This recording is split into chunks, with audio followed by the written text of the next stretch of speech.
Buenas tardes.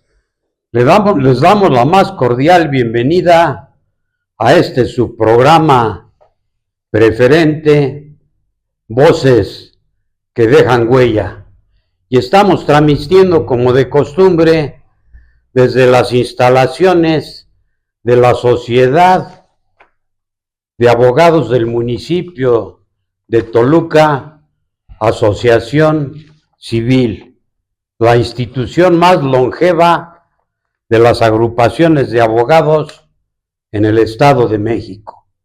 En esta ocasión estamos de manteles largos porque nos visita un jurista con un perfil muy especial y conocido a nivel estatal, nacional e internacional. Es un escritor de libros, a la fecha lleva 40 obras muy buenas, y pues hoy nos viene a hablar de un tema también y bien importante que nos interesa a los estudiosos del derecho, a los abogados, a los peritos en derecho. Su nombre es Jesús Martínez Garnelo. Ha sido magistrado, catedrático, investigador, cuenta con 2 licenciaturas en Derecho y Psicología Educativa, 2 especialidades en Derecho Penal y Derecho Privado, 2 maestrías en Derecho, un doctorado en Derecho por la UNAM, con promedio de 10 y mención honorífica. Un doctorado académico internacional y un doctorado en filosofía, otorgado por el Colegio Oficial Internacional de Doctores del Mundo Unidos.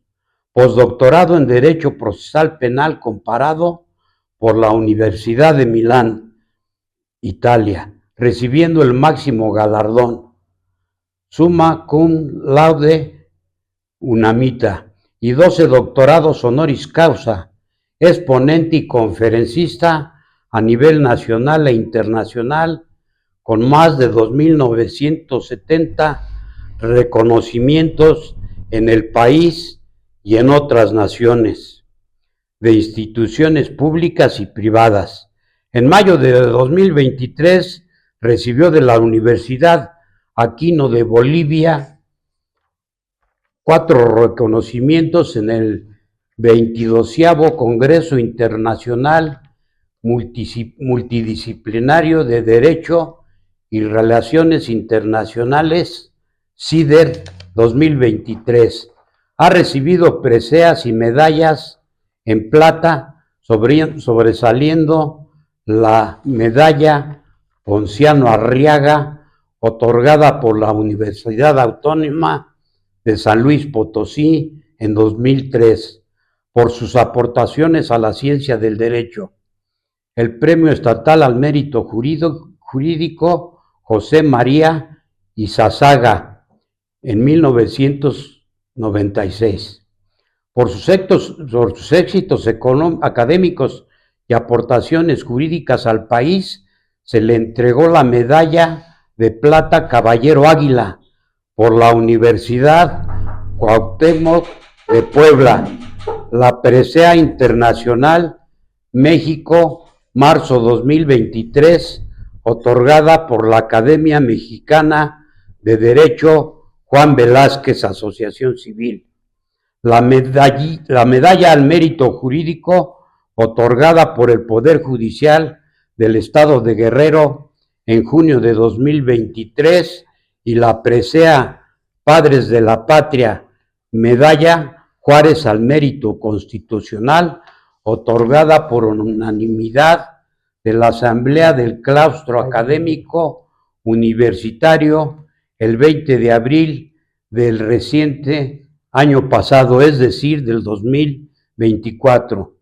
Salas de audiencias en institutos y universidades, así como diversas y múltiples generaciones de graduados de licenciatura y posgrado en Derecho llevan su nombre internacionalmente en universidades europeas y la red de universidades Laurent International Universities.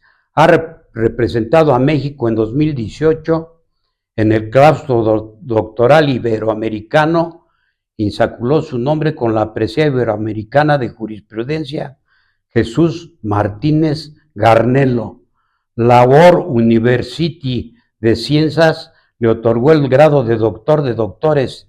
Así también recibió la primera presea mundial de las ciencias en nuestro país y la presea medal en honor en el año 2022.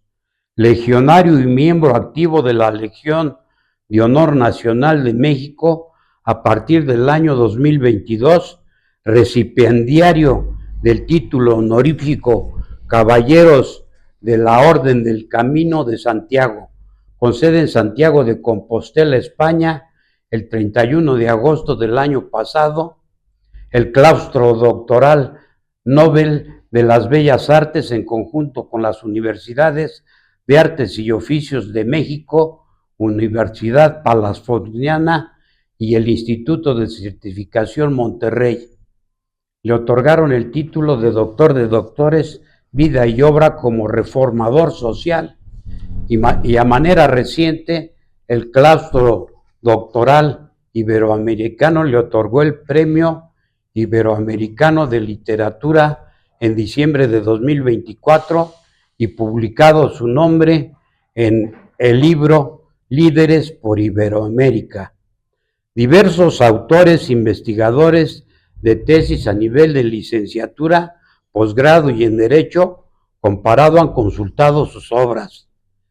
Expresidente del Tribunal Superior de Justicia con más de 34 años de labor judicial, exsecretario general de Gobierno del Estado de Guerrero, otorgándole en 2013 el Galardón Nacional Tlatuani como el mejor secretario general de Gobierno en el país. Gobernador interino en 2014, con más de 38 obras jurídicas, las cuales se encuentran en bibliotecas públicas y privadas, así como de poderes judiciales, órganos legislativos y universidades nacionales y extranjeras que han servido como materia de análisis y consulta para investigadores, autores nacionales e internacionales, estudiantes de licenciatura y posgrado para la elaboración de tesis y libros específicos. 10 de estas obras están destinadas al proceso penal acusatorio. Es creador de 3 reformas a la Constitución Política de los Estados Unidos Mexicanos, a los artículos 21, 102 y 102 en el 2013. Coordinador, colaborador y partícipe en propuestas normativas a la nueva Constitución Política del Estado Libre y Soberano de Guerrero. En el mes de octubre del año 2023 recibió en la ciudad de Lima del hermano país de Perú 4 grandes reconocimientos y títulos académicos de la Junta Directiva del Colegio Internacional de Doctores, la colegiatura, certificación, título y galardón. Es doctorado académico internacional, más preseas en colegiatura oficial por haber cumplido con el reglamento de esa institución internacional el día 5 de octubre. Ha también sido doctorado honoris causa internacional número 8 por haber cumplido con el reglamento de esa institución internacional el día 6 de octubre. También es poseedor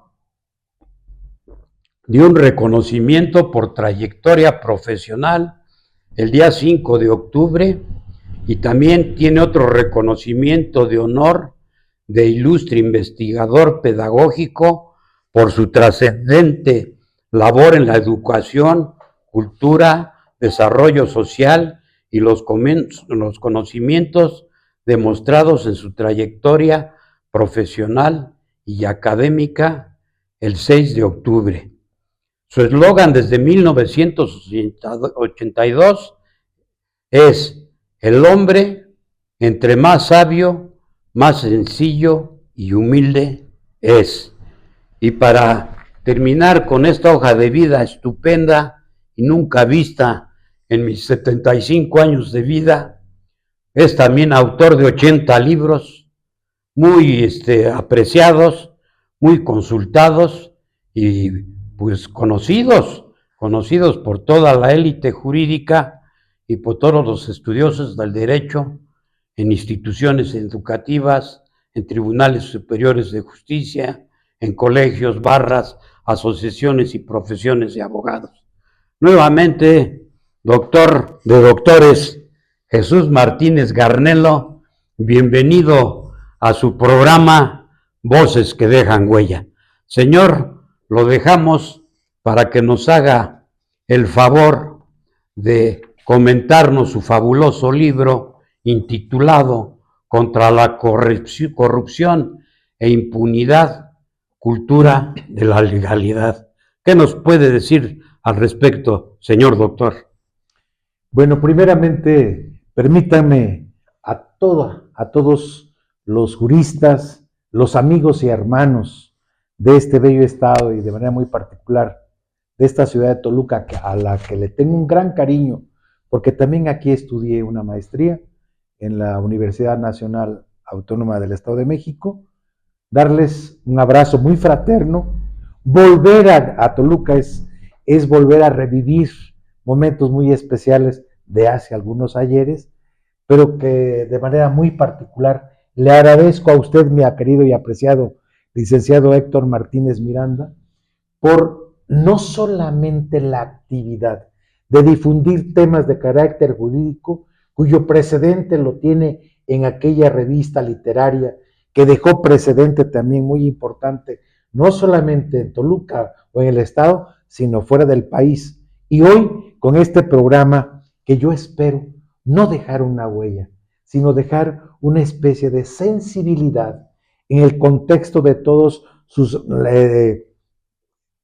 radioescuchas, sus teleescuchas, o todos aquellos personajes, abogados y juristas que lo siguen sin duda alguna por la gran trascendencia y trayectoria de su programa.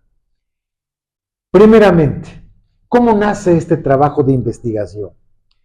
Anteriormente, en los colegios de lo que se llama clásicamente bachilleres, se impartía una materia que se llamaba Cultura de la Legalidad.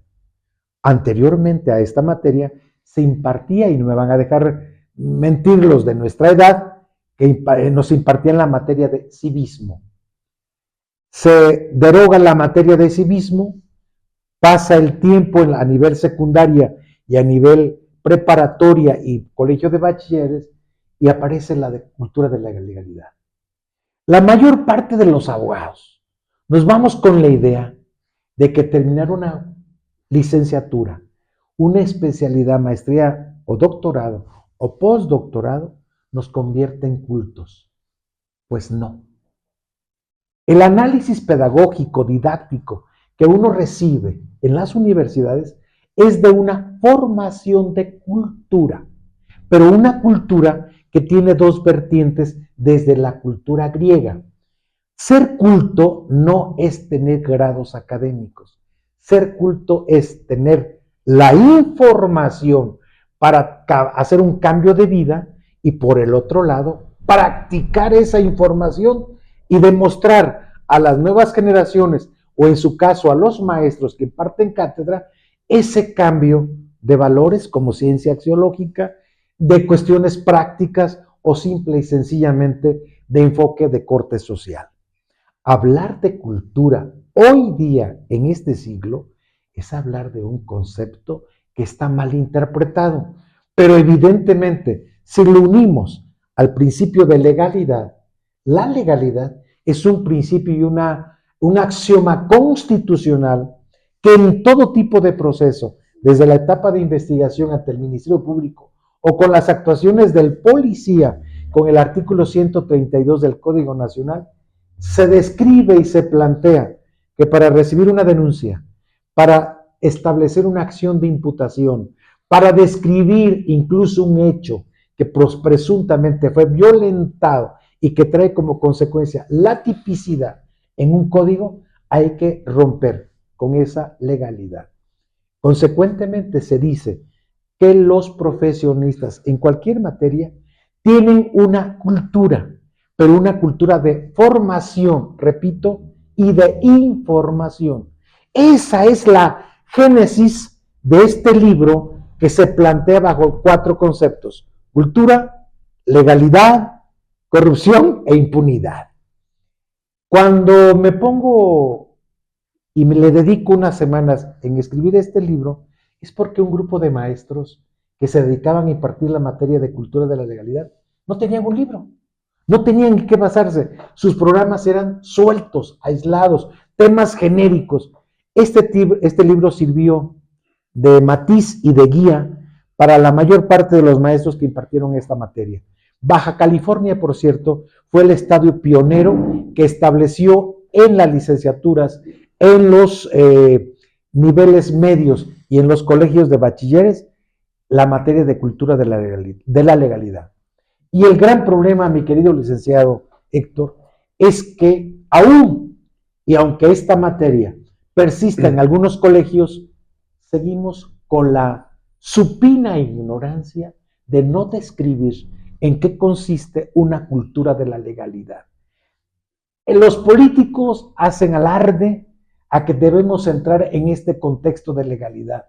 La gran problemática es que con las reformas que se han planteado durante prácticamente este nuevo milenio, nuestro país entra en una diatriba muy conflictiva porque se rompe el principio de legalidad, si me lo permiten, manejando política criminal muy genéricamente establecida para nuestro país, México, con países del sur o con países del norte. Y si brincamos un tanto cuanto a otros países europeos, nos damos cuenta que las culturas son distintas, que la interpretación de las legalidades son distintas y que incluso las acciones prohibitivas establecidas o con persecución normativa por el Estado son tan diversas, sin irnos a otro país, por ejemplo, de los estados de Baja California a los estados del centro, en la propia Ciudad de México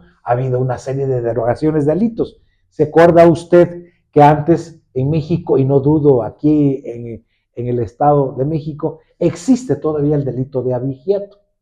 Cuando en México se dieron cuenta que no había la acción delictiva de la aprehensión de animales, derogaron el delito. El adulterio, otra figura como tal. Sin embargo, ¿acaso no hay el comercio ilícito de aves silvestres exóticas? Entonces, el mundo cambia, la conceptualización cambia bajo los enfoques de la legalidad y evidentemente de la cultura del gobierno en turno. Porque aparte de ello, estos temas no son tan novedosos, son tan antiguos como la humanidad misma.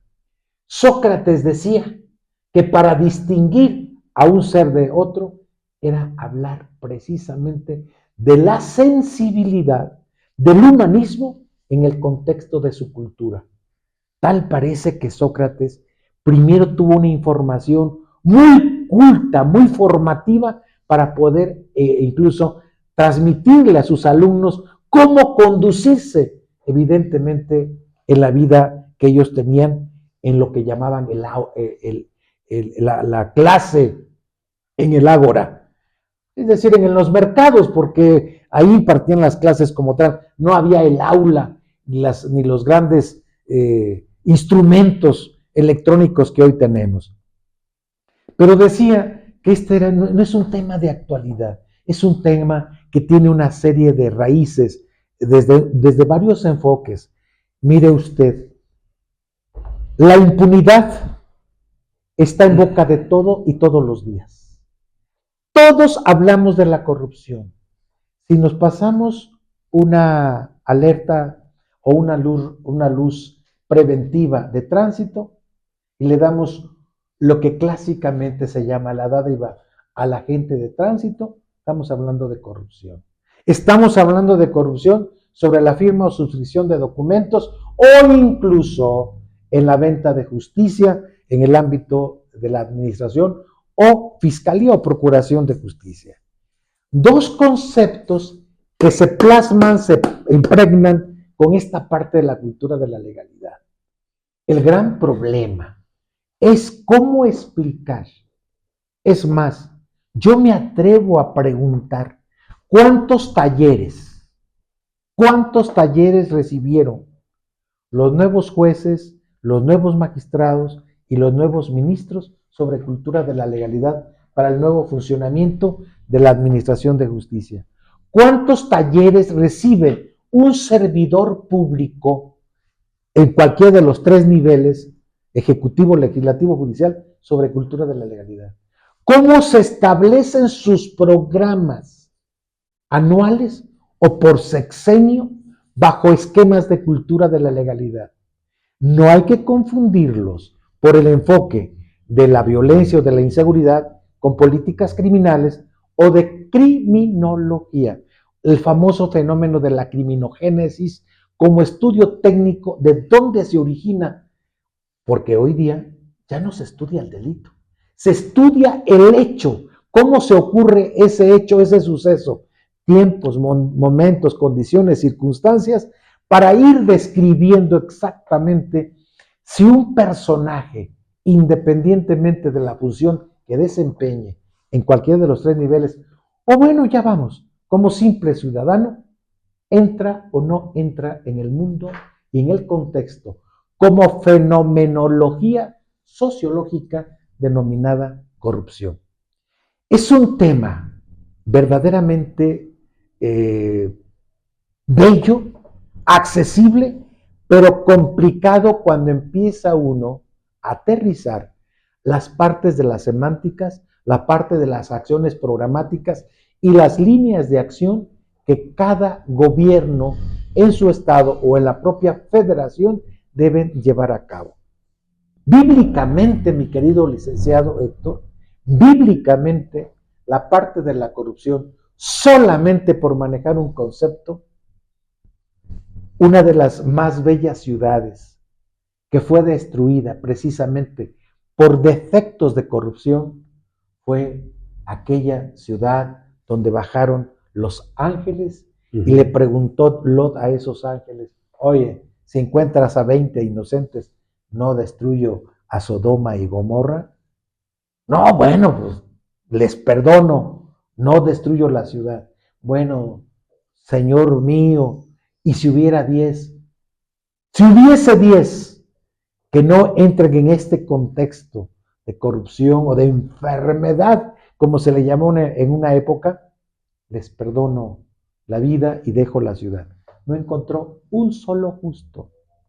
Los fenómenos de la corrupción bíblicamente en el derecho hebreo, a través evidentemente de los cánones escritos en el derecho canónico, nos abre un parteaguas que a mí me deja sorprendido porque prácticamente en estos siglos no hemos cambiado nuestra conducta. Seguimos bajo el mismo eslogan y el mismo esquema de yo estoy actuando bien, estoy haciendo mis programas bien. El problema es, pregunto, ¿cuándo evaluamos a un gobierno? La ciudadanía está con este ejercicio de evaluación cada sexenio. Decimos, no, es que en el proceso electoral ahí vamos a ratificar, no vamos a ratificar para que continúe. No, esa no es una evaluación. Si ustedes me apuran un tanto cuanto en Dinamarca, países muy específicos como Suecia, las evaluaciones de los servidores públicos se dan cada 6 meses. Cada 6 meses. Consecuentemente nos damos cuenta si tu funcionamiento por tus ejes de trabajo no solamente entran, vamos, para hablar sobre carreteras, sobre calles, no, sobre el contexto de tu cultura para lo cual te prestaste a realizar este ejercicio de profesionalización de carreteras o de calles. Pero si tú eres astrónomo, ¿qué tienes que estar haciendo en urbanización? ¿O qué tienes que estar haciendo Por ejemplo, impartiendo una cátedra, a mí si me dijeran, imparte una cátedra de arquitectura, pues No, evidentemente no. que no, porque no es mi perfil, No. y además no me preparé, no me profesionalicé para tener la mínima cultura. Repito, la cultura tiene dos vertientes, la formación profesional y la información que tengo que impartir a posteriori para que todos me crean. Cuando se habla de creencia o de creer, no es fe, es de los resultados que has llevado a cabo. Cuando los fenicios empezaron a hablar del comercio en el Mediterráneo, pues no había escritura, estaba la palabra, estaba la simbología. ¿Y cómo establecían convenios? Pues a través del dedo, a través de las manos o a través de las famosas de barro, los pedazos de barro en donde se establecían una serie de obligaciones simbólicas. ¿A cuántos siglos estamos de distancia? Y pregunto, de entrada, como primer parte de esta fenomenología, amigos abogados, este programa que describe voces que dejan huella, yo lo que busco y pretendo no es convencer a nadie, es que volvamos a leer muchos de los estamentos ordinarios desde aquel derecho de civismo que nos impartían en las primarias y en las secundarias, desde el saludo al padrino, de inclinarse, de quitarse el sombrero, de pasar a la anciana de una calle a otra, de una acera a otra, de establecer condiciones específicas, por ejemplo, en el momento de estar izando la bandera o estar arreando la bandera. Derechos cívicos tan simples y tan elementales del respeto al anciano. Hoy hablamos de personas de la tercera y cuarta edad y resulta que nuestra cultura es tan distinta, principalmente en las nuevas generaciones. Pero bueno, la fenomenología de la corrupción y de la impunidad choca cuando se habla de que no hay cultura y no hay legalidad. Y bueno, dejaría como primer planteamiento, no sé si usted si quiera hacer algún comentario al respecto, que muchos de los abogados, doctores en derecho, presumen sus bibliotecas.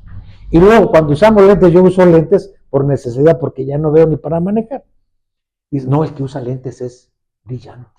Tiene una biblioteca de 55 o 87 millones de libros.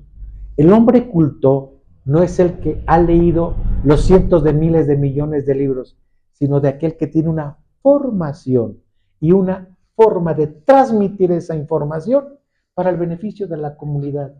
Si no se da estos dos elementos tan simples, se irrumpe precisamente con el bagaje conceptual de que muchos de la ciudadanía dicen, pues es muy estudiado, pero no hace absolutamente nada de lo que dice o lo que pregona.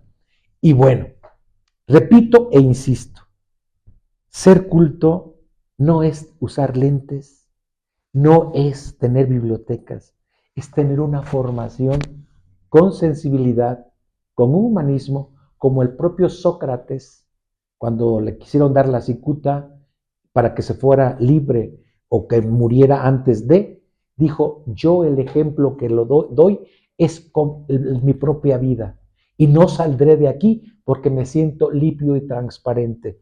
¿Cuántos procesamientos hemos observado, por lo menos en mi caso de 35 años de magistrado, de una serie de violaciones de derechos humanos, enjuiciamientos en doble vía por los mismos hechos? ¿Dónde está, repito, esta parte del hombre que juzga? Salomón fue uno de los primeros jueces, bíblicamente hablando, que nos dio una serie de ejemplos bellísimos y que hoy a las 6 de la tarde vamos a presentar el libro de La corrupción. ¿Es un delito? Es una interrogante fantástica que evidentemente agradezco mucho y está aquí presente mi querido amigo con quien me une un cariño fraterno de hermanos desde hace más de 30 y tantos años, el doctor Jerónimo Martínez, que estudiamos en la universidad y que hoy, gracias a su apoyo, presentamos este libro. Gracias a su apoyo estoy conversando con usted, porque aparte de eso, mi querido licenciado, yo no vengo a dar conferencias, vengo a intercambiar puntos de vista. La charla debe de ser accesible, que la ciudadanía que no dudo llegue usted a los recónditos lugares de este bello estado, puedan captar que no todo lo que se dice que es culto, ni todo lo que es legal, porque aparentemente hoy día se aprueban leyes que van en contra de la propia comuna. Antes de entrar al aire, antes de entrar a esta charla, hablábamos precisamente de un tema que a usted le apasiona, que es pionero, sobre los pueblos originarios, los grupos afro que hoy día tienen una repercusión trascendental y que tienen prácticamente el 45% de formación social. Es decir, sin estos grupos, la mayor parte de los políticos no podían ni pueden llegar a ocupar un cargo político. En términos más o menos generales, podría decirles que para luchar contra la corrupción como un fenómeno con características que voy a describir en la tarde bajo un concepto amórfico, describe una serie de acciones distintivas, clasificativas, que logran en el ser humano un efecto de afectación moral que técnicamente empezamos a llamarles a fines del siglo XIX y principios del XX corrupción. Antes no existía el concepto. Esta sería mi primer participación, mi querido licenciado. Estos flagelos que menciona usted de la corrupción e impunidad, pues nacen con la humanidad misma, porque han trascendido a través de los siglos y pues no se ha encontrado ninguna solución para erradicarlos o reducirlos a términos que ya no dañaran a la sociedad, porque nosotros vemos en redes sociales pues muchos actos de corrupción en los 3 niveles de gobierno y en los organismos estatales y federales de impartir justicia, y pues esto trae una consecuencia tremenda en la gente. En vez de reducir, parece que los incentivan para que aumente la corrupción y la impunidad. Y pues también si los agregamos a la inseguridad que siempre ha estado latente, pues son temas muy característicos de una sociedad que no quiere o no puede resolver estos flagelos y que dañan mucho el tejido social, doctor. Totalmente de acuerdo, mi querido licenciado. Y fíjese que a partir de los 90 se empezó a hablar de buscar el antídoto. ¿Qué podemos hablar como antídoto para ir combatiendo los actos de corrupción y los efectos? Porque cuando hay un acto de corrupción hay un efecto de impunidad. Es decir, hablar de impunidad no es hablar de no procesamiento, es hablar de no castigo, de no sanción, de no acción ejemplificativa. Bueno, hay penalistas que dicen que el fin último es el castigo, la sanción. Yo pregunto, en la parte bíblica, ¿qué acaso no tuvo castigo Caín cuando privó de la vida a su hermano Abel? O sea, el castigo es un elemento ejemplificador como tal, pero ese antídoto en el libro de Cultura de la Legalidad manejo algunos ejemplos bíblicos, pero aún más en la parte del libro de la corrupción. Este pequeño libro son 3 capítulos, no va más allá de 200 paginitas, 210, que les puedo asegurar que cualquier ciudadano, cualquier compañero, amigo mío, sea o no sea profesionista, lo lee, lo termina en 35, 45 minutos y les da más o menos una idea de qué hacer, qué plantear, cómo replantear incluso desde el mundo de vista del derecho legislativo comparado para nuestro país. Pero bueno, no nos vamos tan lejos.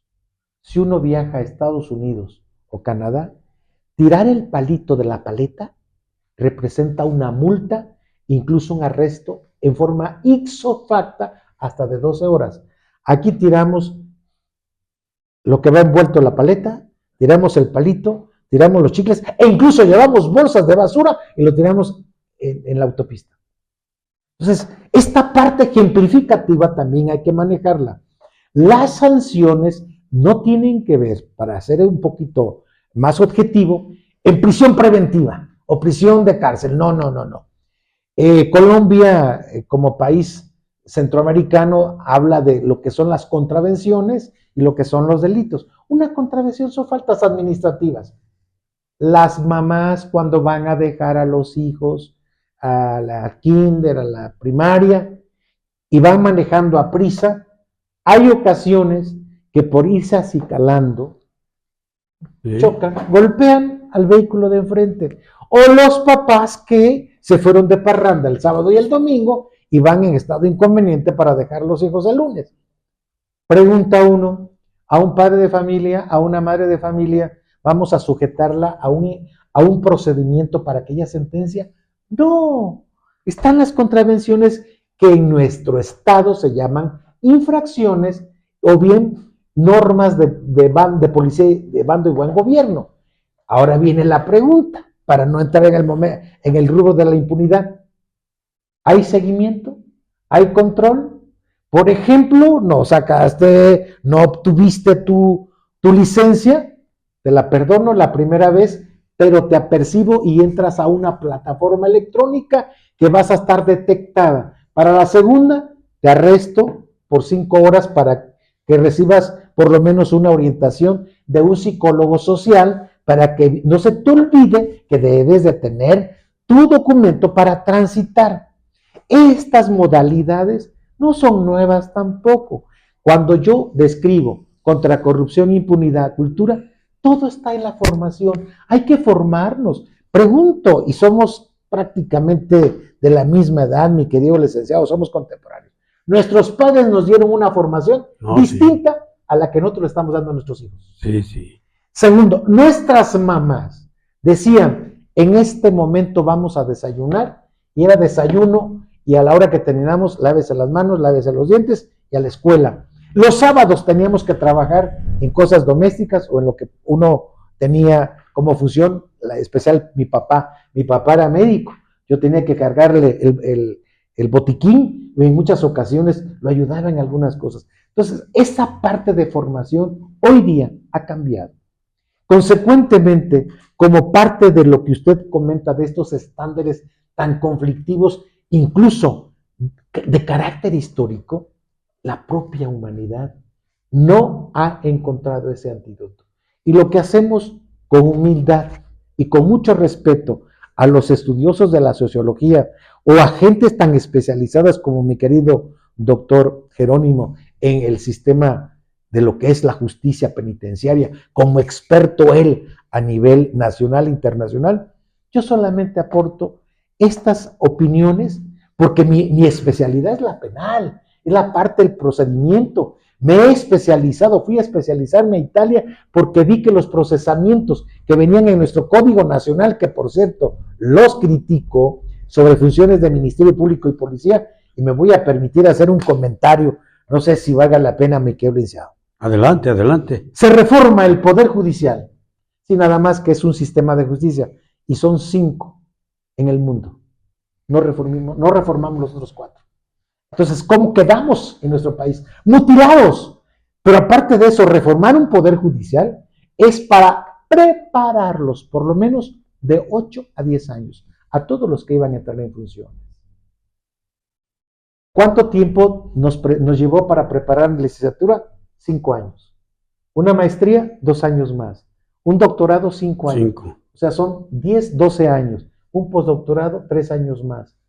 Y resulta que nos sigue faltando esa formación para hacer un cambio que rompa precisamente con estos grandes fenómenos. Hoy día, en pleno siglo XXI, hoy 16 de octubre, seguimos con la temática de que la fenomenología amorfa de la corrupción, dicen algunos estudiosos que debe haber 2 entes, 2 personajes, el corruptor y el corrupto.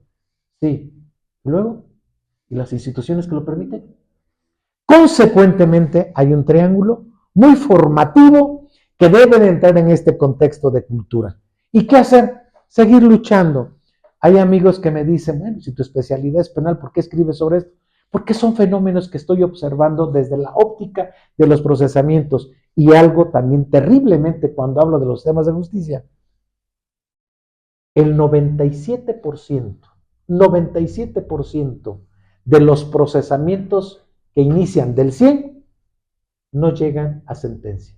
Es decir, estamos emitiendo sentencias entre un 3 y un 5%. Y eso entra en el contexto de una no formación de cultura legal judicial, ahí ya va etiquetada, por efectos de impunidad y de reglas quizá que se ignoren en el procedimiento. Pues sí, eso es realmente preocupante la manera como manejan las autoridades, ya sea de las fiscalías o de los tribunales superiores de justicia, porque en algunas ocasiones les ordenan que vinculen a proceso, no hay elementos, y en otras les dicen que, pues que ellos, con la habilidad que tienen y el conocimiento, pues pueden no vincular a proceso, y que también es válido, ¿no? Como cuando se dicta una sentencia, pues la sentencia se puede dictar de diversas maneras, ¿no? Claro. El juez de control, pues también ve la manera de dar una sentencia a modo o a lo que le están indicando los superiores. Entonces, estas situaciones, pues no se respeta el derecho, no se respeta el procedimiento, y pues ahí está precisamente la corrupción y la impunidad que han permeado todas las instituciones de procuración de justicia en todos los niveles.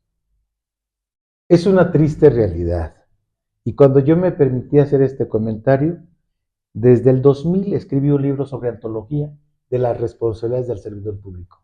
Son 5 tipos de responsabilidades del servidor público. No hacemos caso.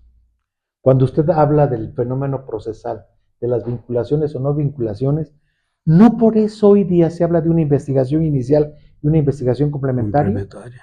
Bueno, si eres débil en la descripción del hecho, tienes un tiempo extra para investigar la acción complementaria de ese hecho que presuntamente está tipificado en el código como un acto delictivo. Pero evidentemente también que las reglas procesales, cuando manejamos teoría del delito, y si hay un juez estudioso y te dice, bueno, aquí hay un cuerpo del delito, pero no hay responsabilidad porque opera una causa de exclusión, ya sea por legítima defensa, obediencia jerárquica, cumplimiento de un deber, temor fundado, etcétera, etcétera. Estamos hablando de un juez que estudió y que está hablando de las causas de exclusión del delito o de la propia responsabilidad, o cuando incluso queremos enjuiciar a una mujer por violación, por aborto, porque hubo una violación permitida. Primero hay que preguntarse, ¿qué características y en presencia de qué víctima estamos? Porque resulta que la mayor parte de las mujeres que se provocan el aborto es porque son inducidas por el padrastro, por el tío, por el primo, que las induce a tener ese tipo de relaciones, y cuando ya viene la procreación o la parte gestativa no quieren responsabilidades. Y el propio Código Penal dice que haya tipicidad o no hay aborto cuando, por ejemplo, hay violaciones, cuando, por ejemplo, existen problemas de cuestiones de corte económico o social, la gran cantidad de familia. Antes los padres tenían hasta 7, 8, 10 hijos. Hoy con 2 o 3 ya no podemos más. El hecho es de que la parte normativa que tiene nuestro Código Penal, hoy día creo yo que un 30 y 40% de los delitos ya no tienen aplicabilidad. Incumplimiento de obligaciones de asistencia familiar. Un padre de familia se quedó sin trabajo. Un taxista, con todo mi respeto, por alguna razón, por alguna falta, dejó de trabajar un mes y no paga la pensión alimenticia. Carpeta de investigación, procesamiento y a prisión. Si no tiene para pagar los alimentos, el bien jurídico de subsistencia de sus menores, ¿cómo va a pagar la fianza para salir? O las medidas cautelares, que también es otro gran problema. Las medidas cautelares de la prisión preventiva oficiosa es inconstitucional, incluso es inconvencional, y por eso hoy le dimos un giro porque obviamente como magistrado tengo que revisar, para hablar de una prisión preventiva domiciliaria o justificada. En todos estos contextos, pregunto, y estoy seguro que los amigos abogados en casa cuando estén interactuando en esta charla, se van a dar cuenta que hablar de cultura es hablar de una formación según también tu especialidad y tu alto nivel de profesionalización. Pero el hecho de que tú estés altamente profesionalizado, tienes que aterrizarlo al esquema sociológico donde tú estás viviendo. No puedes comparar, no sé cuál sea la comunidad más aislada del Estado de México con la propia capital. Simple y sencillamente hay variables, incluso hasta valores de vida social y de costumbres. Consecuentemente, aquí en esta parte de la cultura de la legalidad, tenemos que reconocer lo que también los griegos pregonaron mucho, la axiología, el contexto de los valores.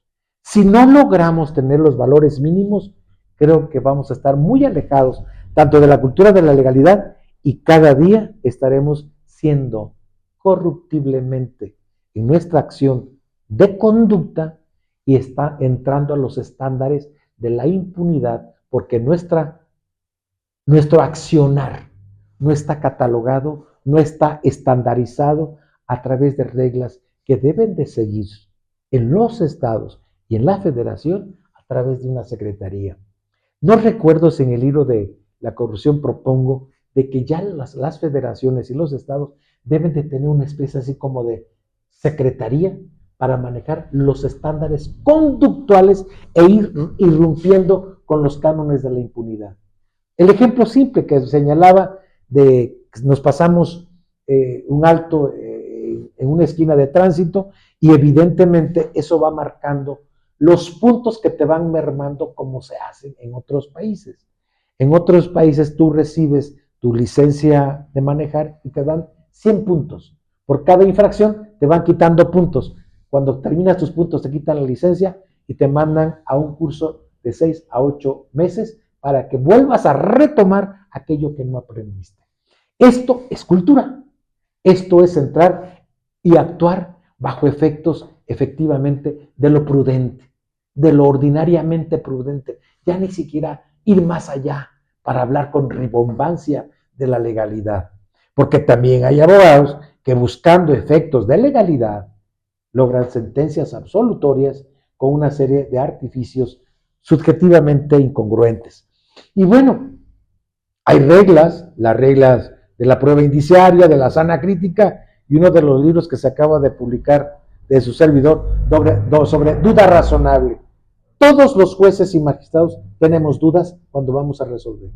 Pero si dentro del contexto de las dudas son mínimas y hay un catálogo de datos, de medios de prueba y pruebas contundentes, debe desaparecer, esfumarse esa duda como regla de corte procesal. En términos más o menos generales, el ser culto es ser más informado.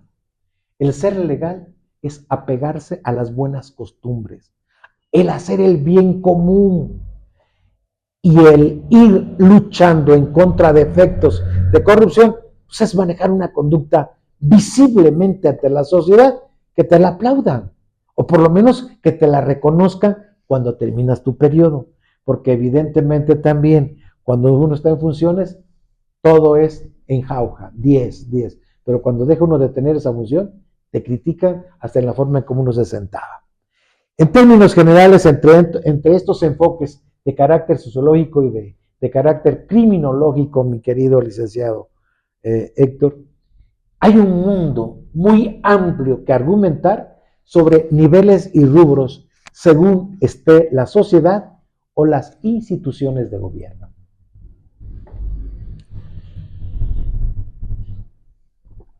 Y bueno, valdría aquí la pregunta, ¿algún día se concluirá con la corrupción? Pues es lo que todo el pueblo de México, y me imagino que de otros pueblos que tienen esta problemática, pues sí quieren que disminuya, pero no se ha encontrado la forma, yo creo que falta mucha cultura en el pueblo. Efectivamente. Y los valores que están ausentes ahorita los principios y los valores, el señor doctor, yo creo que tocaron fondo y necesitamos volver a reeducar o hacer valer esos valores que en un tiempo hicieron que toda la convivencia humana fuera mejor, lo que usted manifiesta. Uno como integrante de la sociedad, pues primeramente respetaba uno a los padres, Exacto. y luego al sacerdote, y luego al maestro de escuela. Maestro, claro. Sí, al maestro de escuela. Y pues había una conducta muy apegada a esos valores que se fomentaban pues, también en la escuela, en la iglesia, con los padres. Tenían una obediencia absoluta, un respeto. Así es. Incluso les hablaba uno de usted a los padres, sin que quiera decir esto, que hablarles de usted, pues era señal de respeto, pero sí era la costumbre que existía, y pues nos poníamos a estudiar, estudiábamos y teníamos nuestras horas para llegar puntual a la escuela, manteníamos total silencio. Yo, las últimas veces que di clase en la universidad, pues es un total desorden, ya se trate de prepas o facultades, no hacen caso del maestro que está exponiendo, y por eso ya no quise dar cátedra, porque pues si no me van a hacer caso mis alumnos, y no nomás era en mi aula, eran en todas, era el problema, que andaban por los corredores, azotando las puertas en estados de ebriedad. Vino una tal descomposición que pues muchos catedráticos nos alejamos, pero volvemos a lo mismo, son reglas conductuales. Totalmente. Que se observan primeramente en el hogar, después en la escuela, que es correcto. Y después ya que los domingos acostumbraba ir la familia a la iglesia, ¿no? A oír el sermón, a oír allí situaciones, pues había más disciplina. Eso es. Yo digo que había más disciplina, no había tantos delitos, y pues cuando hay un delito, pues la consecuencia, que sabemos aquí, pues es, si entra la corrupción, lógicamente ya entró la impunidad, pues porque es el no ejercicio de la acción penal, es la impunidad, ¿no? Pero usted que está ya con 80 libros, como magistrado que está viendo casos diariamente, pues yo creo que sí tiene usted el antídoto, porque así le vamos a llamar, para que por lo menos se reduzca, ¿no? Pues esa es la parte más bonita, mi querido licenciado. Cuando el doctor Jerónimo me dijo, vas a tener una entrevista, ¿sobre qué tema?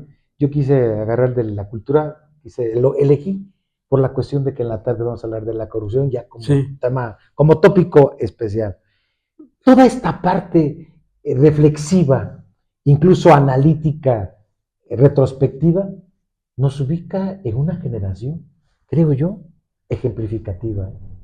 Los valores cambiaron, las disciplinas cambiaron. Hoy día está uno en mesa comiendo con los padres y los hijos están con el celular. Con el celular. No hay conversación, no hay diálogo, no hay cómo te fue en la escuela, cómo estás, qué te duele. Hay un rompimiento de esa interacción social. Por eso hoy los estudiosos de la neurociencia dicen que debemos entrar todos a esa gran esfera de la neurociencia para ver si nos reeducan a todos. Yo les dije, bueno, es válido como planteamiento, porque cuando yo empecé a hablar de cultura de la legalidad hace por lo menos 25 años me decían, ¿y ese recetario dominical para quién va? Y dije, pues algún día voy a publicar un librito, algún día alguien me va a escuchar, y evidentemente hoy lo que está en boga es, hay que actuar con cultura de la legalidad. ¿No se acuerda de aquellos eslogan de algunos expresidentes de la República? Unidos contra la corrupción. La corrupción no debemos de ser todos. ¿Se acuerdan esos eslogans? Sí, sí. Y bueno, eslogan que fueron eslogan y pasaron de moda. Y hoy, ¿qué podemos argumentar para las nuevas generaciones? Y si hay algo que yo le aplaudo al doctor Héctor Martínez y a mi querido doctor Jerónimo, es esta interacción, esta charla. Porque de alguna o de otra forma, la palabra como instrumento ordinario y de manera muy particular la castellana, como que buscamos entrar un poquito en el acto reflexivo. Yo siempre he dicho, yo no vengo a convencer a nadie, vengo a motivarlos un poquito en el sentido de que si no hay cultura, no hay educación. Si no hay educación, evidentemente que no hay disciplina. Si no hay disciplina, tampoco hay valores. Y si no hay valores, vivimos prácticamente en una sociedad, ojo, que podemos caer en un populismo extraordinariamente sin derecho alguno. Y para eso hay por lo menos 5 países que podemos verla a nuestro alrededor, en donde para tener un papel de baño, papel de servicio, te cuesta pesos mexicanos como 150, 200, un rollito. Eso es también parte de una carencia de una cultura social. No lo vemos porque estamos todavía en jauja, pero tenemos que luchar bajo enfoques de cultura, enfoques de legalidad, enfoques de análisis comparativos para ir siendo condescendiente con las nuevas generaciones. Mi pregunta, en lo particular, tengo 3 hijas. ¿Qué le dejaré a mis hijas y a mis nietos? Todavía no llegan, como parte de esta formación. Es preocupante, es muy preocupante esa situación. Y cuando me decían que eran recetas dominicales, dije, bueno, pues que se queden para mis hijos o para mis nietos, pero la verdad es que si no hace uno tampoco nada, el acto de omisión, desde la óptica penal, es de responsabilidad. Y la omisión, para los penalistas, es una teoría. Omisión por acción, omisión por comisión y omisión incidental. Señores, hasta por no hacer nada, estamos cayendo en el contexto de una incultura de formación para irrumpir, no para acabar, por lo menos irrumpir contra la corrupción y estos efectos de impunidad. Así es, doctor.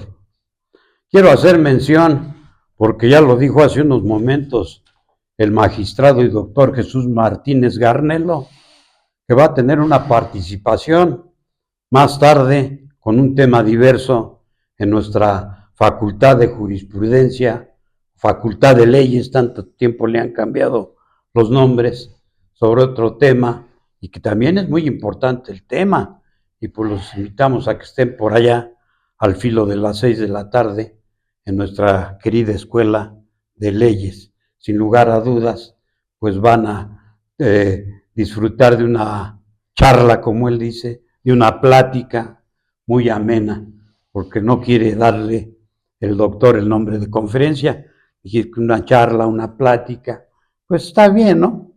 Es más, pues más específico. Más coloquial para más los coloquial, amigos, sí. Buscando evidentemente que la cultura es sui generis.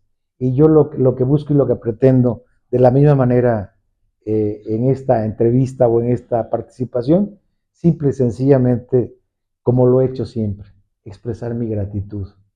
Yo amo este estado, estuve viniendo a clase en el posgrado del 85 al 89, antes de terminar el posgrado, ya era yo maestro también de la universidad del nivel posgrado, aquí en la UNAM, y hay un cariño muy especial, muchos recuerdos, ahora mismo que estuve en el centro, en Los Arcos, disfruté de lo que ahí venden. No voy a decirles que para no, que diga que no es comercio o acción comercial y cosas por el estilo, pero con esto les demuestro que mi cultura es de una formación con la cual me identifica con ustedes y que de manera muy especial o particular hay una gratitud para nuestros amigos de Toluca, para mis maestros, para mis compañeros de posgrado como el doctor Jerónimo, y que hoy tuve el privilegio de conocerle a usted como pionero también de unos temas tan interesantes sobre los pueblos originarios y el famoso jus consuetude, que debe elevarse a derecho constitucional, no como fuente formal, sino como derecho constitucional, para hacer un cambio radical en la cultura de estas poblaciones que en muchas ocasiones están tan olvidadas. Invisibles estaban. Así es, mi querido. No contaban. Y son mucha gente, hay mucha población con esas características y que pues realmente se están incorporando.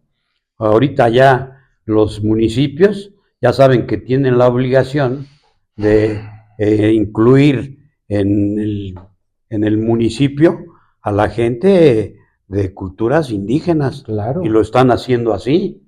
Aquí ha participado con nosotros una compañera de nombre Trini, que está participando en el municipio de San José del Rincón. Excelente. Ya la incluyeron y pues está participando la señora. Y así en muchos lados, en muchas poblaciones Fantástico. del Estado de México. Aquí contamos con 126 municipios y pues los están integrando, no en todos los municipios, pero sí ya va un avance. Fantástico. Un avance ya muy importante. Fantástico, mi querido licenciado. Pues, doctor, si ya no tiene usted más que agregar. Hay tanto, pero evidentemente, si me lo permiten, los invito para el evento de la tarde. No, pues ya nos vamos al evento con usted. Y obviamente, yo quiero dejar muy claro y matizado que hoy día, en este siglo XXI, tenemos una altísima responsabilidad, los padres, los abuelos, los académicos, los servidores públicos, en transmitir una formación distinta a lo que estamos viviendo. Atención, esto no es mío, es una percepción internacional. La corrupción es el mayor obstáculo para el desarrollo económico, social, jurídico y supracomercial del mundo. Si logramos debatir o combatir este fenómeno, estaremos buscando un país con perspectiva. Yo cuando estoy en otros países digo que mi país es el mejor, que el 20 constitucional es el parteaguas de México para el mundo, que tenemos una serie de catálogo de leyes bellísimas y trascendentales. El problema es que nos hemos metido en tratando de inseguridad con la prevención. Sí, nada más que atención. La prevención es una teoría y tiene 3 lineamientos especiales. No atacamos el primero, menos el segundo y por consecuencia el tercero. Entonces hablamos de prevención, sí, pero ¿qué tipo de prevención? No es lo mismo prevenir acciones delictivas en una escuela a una comunidad, de una comunidad a un estado, de un estado a un país y de un país de una regionalización del cono norte al cono sur al cono centro. Repito y reitero, hoy como planteamiento específicamente internacional de derecho comparado, insisto y repito y con eso concluyo agradeciéndole con mi gratitud y mi corazón que se lo dejo, mi querido licenciado, como académico o como estudioso de estos temas, que la corrupción es el mayor obstáculo, va a seguir siendo el mayor obstáculo. Egipto cayó por corrupción, Roma, sus emperadores cayeron por corrupción y no era catalogado este concepto como tal. Si queremos un desarrollo social, político, económico y jurídico, debemos acabar con este fenómeno. Muchas gracias.